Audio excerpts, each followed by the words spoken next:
بسم اللہ الرحمن الرحیم۔ آج سورہ توبہ شروع کرتے ہیں۔ اب اے اہل اسلام، اب خدا اور اس کے رسول کی طرف سے مشرکوں سے جن سے تم نے عہد کر رکھا تھا بیزاری ہے، بیزاری اور جنگ کی تیاری ہے۔ تو تم میں 4 مہینے چل پھر لو اور جان رکھو کہ تم خدا کو عاجز نہ کر سکو گے، اور یہ بھی کہ خدا کافروں کو رسوا کرنے والا ہے۔ اور حج اکبر کے دن خدا اور اس کے رسول کی طرف سے لوگوں کو آگاہ کیا جاتا ہے کہ خدا مشرکوں سے بیزار ہے اور اس کا رسول بھی۔ بس اگر تم توبہ کر لو تو تمہارے حق میں بہتر ہے، اور اگر نہ مانو اور خدا سے مقابلہ کرو تو جان رکھو کہ تم خدا کو ہرا نہیں سکتے۔ اور کافروں کو دکھ دینے والے عذاب کی خبر سنا دو۔ البتہ جن مشرکوں کے ساتھ تم نے عہد کیا ہو اور انہوں نے تمہارا کسی طرح کا قصور نہ کیا ہو اور نہ تمہارے مقابلے میں کسی کی مدد کی ہو، تو جس مدت تک ان کے ساتھ عہد ہو اسے پورا کرو، کہ خدا پرہیزگاروں کو دوست رکھتا ہے۔ جب عزت کے مہینے گزر جائیں تو مشرکوں کو جہاں پاؤ قتل کر ڈالو اور پکڑ لو اور گھیر لو، اور ہر گھات کی جگہ پر ان کی طاق میں بیٹھے رہو۔ اگر وہ توبہ کر لیں، نماز پڑھنے اور زکوٰۃ دینے لگیں تو ان کی راہ چھوڑ دو۔ بے شک خدا بخشنے والا مہربان ہے۔ اگر کوئی مشرک تم سے پناہ کا خواستگار ہو تو اس کو پناہ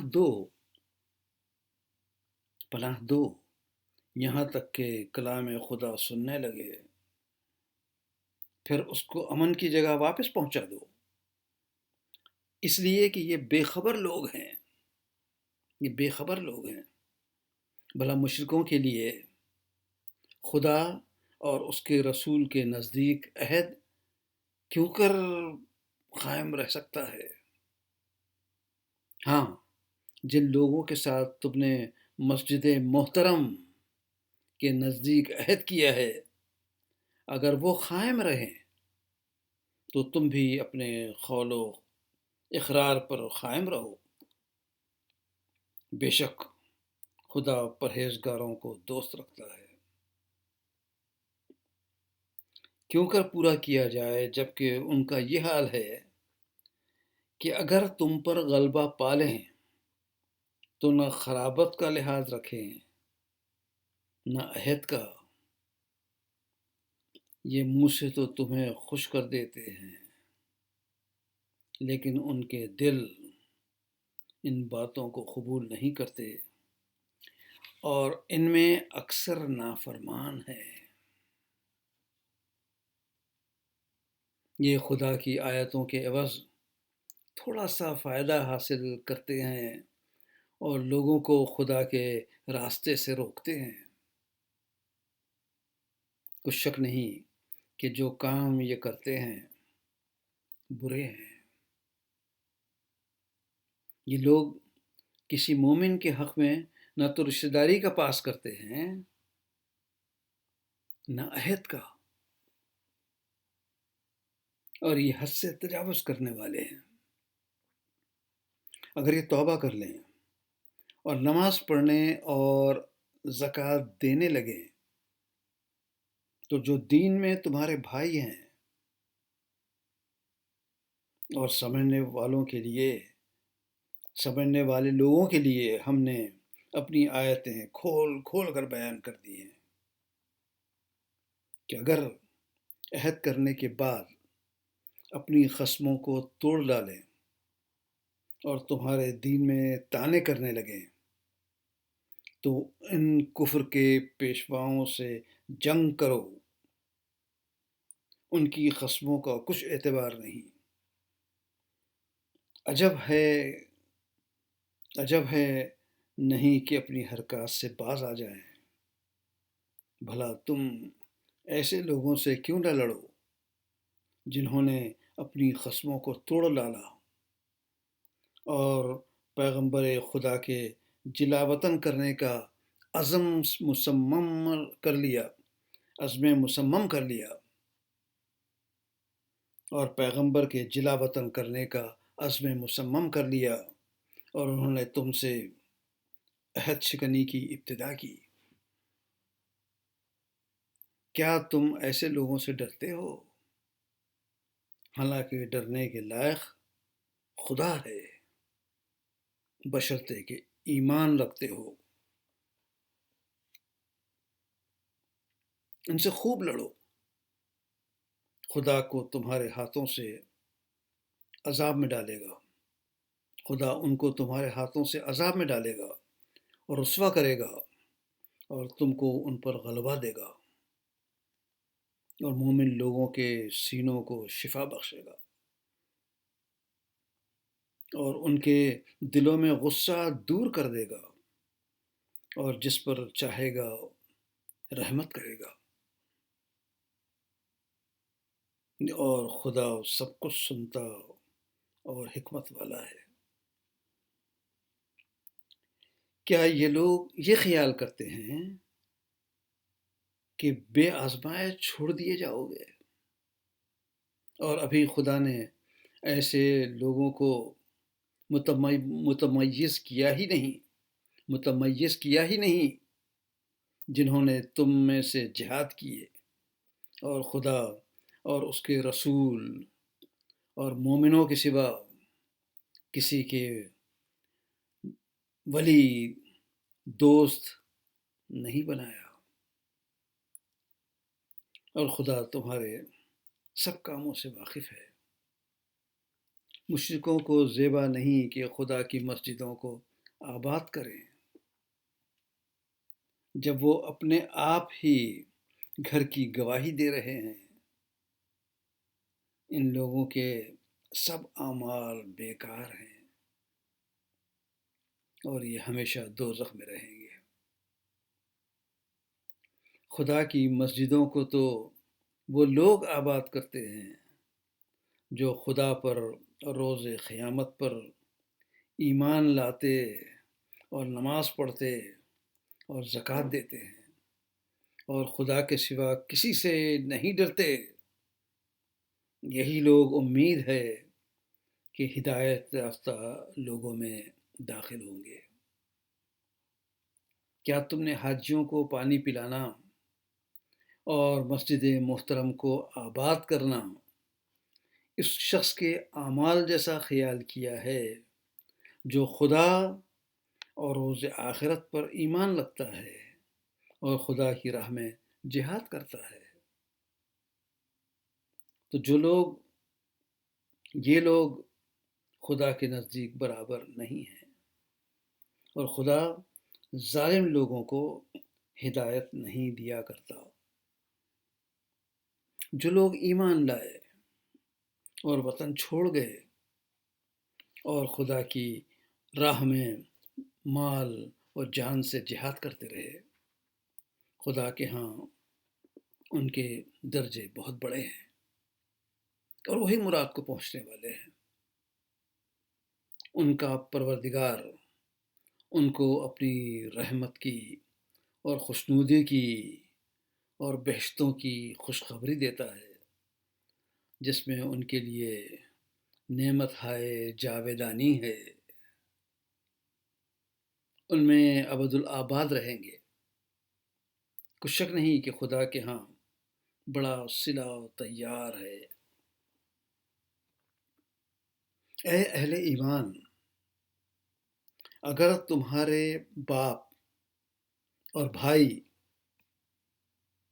ایمان کے مقابل کفر کو پسند کریں تو ان سے دوستی نہ رکھیو، اور جو ان سے دوستی رکھیں گے وہ ظالم ہیں۔ کہہ دو کہ اگر تمہارے باپ اور بیٹے اور بھائی اور بہنیں، بھائی اور عورتیں اور خاندان کے آدمی اور مال جو تم کماتے ہو اور تجارت جس کے بند ہونے سے ڈرتے ہو اور مکانات جن کو پسند کرتے ہو، خدا اور اس کے رسول سے اور خدا کی راہ میں جہاد کرنے سے تمہیں زیادہ عزیز ہوں تو ٹھہرے رہو یہاں تک کہ خدا اپنا حکم بھیجے، اور خدا نافرمان لوگوں کو ہدایت نہیں دیا کرتا۔ خدا نے بہت سے موقعوں پر تم کو مدد دی ہے، تم کو مدد دی ہے، اور حنین کے دن جب کہ تم کو اپنی جماعت کی کثرت پر غرہ تھا، موقعوں پر غرہ تھا، تو وہ تمہارے کچھ بھی کام نہ آئی، اور زمین باوجود اتنی بڑی فراخی کے تم پر تنگ ہو گئی، پھر تم پیٹ پھیر کر پھر گئے۔ پھر خدا نے اپنے پیغمبر اور مومنوں کو اپنی طرف سے تسکین نازل فرمائی، اور تمہاری مدد کو فرشتوں کے لشکر جو تمہیں نظر نہیں آتے تھے، لشکر جو تمہیں نظر نہیں آتے تھے، آسمان سے اتارے اور کافروں کو عذاب دیا، اور کفر کرنے والوں کی یہی سزا ہے۔ پھر خدا ان کے بعد جس پر چاہے مہربانی سے توجہ فرمائے، اور خدا بخشنے والا بڑا مہربان ہے۔ مومنو، مشرک تو پلید ہیں، تو اس سے برس کے بعد جو خانہ کعبہ کے پاس نہ جانے پائیں، اور اگر تم کو مفلسی کا خوف ہو تو خدا چاہے گا کہ تم کو اپنے فضل سے غنی کر دے گا۔ بے شک خدا سب کچھ جانتا اور حکمت والا ہے۔ جو لوگ اہل کتاب میں سے خدا پر ایمان نہیں لاتے اور نہ روز آخرت پر یقین رکھتے ہیں اور نہ ان چیزوں کو حرام سمجھتے ہیں جو خدا اور اس کے رسول نے حرام کی ہیں، اور نہ دین حق کو قبول کرتے ہیں، ان سے جنگ کرو یہاں تک کہ ذلیل ہو کر اپنے ہاتھ سے جزیہ دیں۔ اور یہود کہتے ہیں کہ عزیر خدا کے بیٹے ہیں، اور عیسائی کہتے ہیں کہ مسیح خدا کے بیٹے ہیں۔ یہ ان کے منہ کی باتیں ہیں۔ پہلے کافر بھی اسی طرح کی باتیں کہا کرتے تھے، یہ بھی انہی کی ریس کرنے لگے ہیں۔ خدا ان کو ہلاک کرے، یہ کہاں بہکے پھرتے ہیں۔ انہوں نے اپنے علماء اور مشائخ اور مسیح ابن مریم کو اللہ کے سوا خدا بنا لیا، حالانکہ ان کو یہ حکم دیا گیا تھا کہ خدائے واحد کے سوا کسی کی عبادت نہ کریں، اس کے سوا کوئی معبود نہیں، اور وہ ان لوگوں کے شریک مقرر کرنے سے پاک ہے۔ یہ چاہتے ہیں کہ خدا کے نور کو اپنے منہ سے بجھا دیں، اور خدا اپنے نور کو پورا کیے بغیر رہنے کا نہیں۔ اگرچہ کافروں کو برا ہی لگے۔ وہی تو ہے جس نے اپنے پیغمبر کو ہدایت اور دین حق دے کر بھیجا، تاکہ اس دین کو تمام دنیا کے دینوں پر غالب کرے، اگرچہ کافر ناخوشی ہوں۔ مومنوں، بہت سے عالم اور مشائخ دنیا لوگوں کا مال ناحق کھاتے ہیں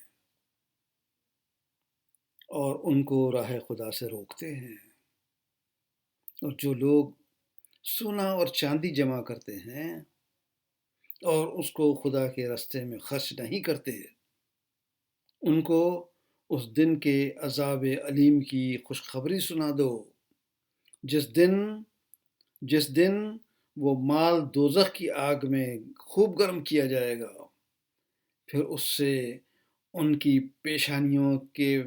پیشانیاں اور پہلو اور پیٹھیں داغی جائے گی۔ یہ وہی ہے جو تم نے اپنے لیے جمع کیا تھا، سو جو تم جمع کرتے تھے اس کا مزہ چکھو۔ خدا کے نزدیک مہینے گنتی میں 12 ہیں، یعنی اس روز کہ اس نے آسمان اور زمین کو پیدا کیا۔ کتاب خدا میں 12 مہینے ہیں، ان میں سے 4 مہینے ادب کے ہیں۔ یہی دین کا سیدھا رستہ ہے، تو ان میں اپنے آپ پر ظلم نہ کرنا، اور تم سب کے سب مشرکوں سے لڑو جیسے وہ سب کے سب تم سے لڑتے ہیں، اور جان رکھو کہ خدا پرہیزگاروں کے ساتھ ہے۔ امن کے کسی مہینے کو ہٹا کر آگے پیچھے کر دینا کفر میں اضافہ کرتا ہے، اس سے کافر گمراہی میں پڑے رہتے ہیں۔ ایک سال تو اس کو حلال سمجھ لیتے ہیں اور دوسرے سال حرام، تاکہ ادب کے مہینوں کی جو خدا نے مقرر کیے ہیں گنتی پوری کر لیں، اور جو خدا نے منع کیا ہے اس کو جائز کر لیں۔ ان کے برے اعمال ان کو ان کے بھلے دکھائی دیتے ہیں، اور خدا کافر لوگوں کو ہدایت نہیں دیا کرتا۔ یہاں آیت 37 تک پہنچا ہوں، کل سے انشاءاللہ 38ویں آیت شروع کریں گے انشاءاللہ۔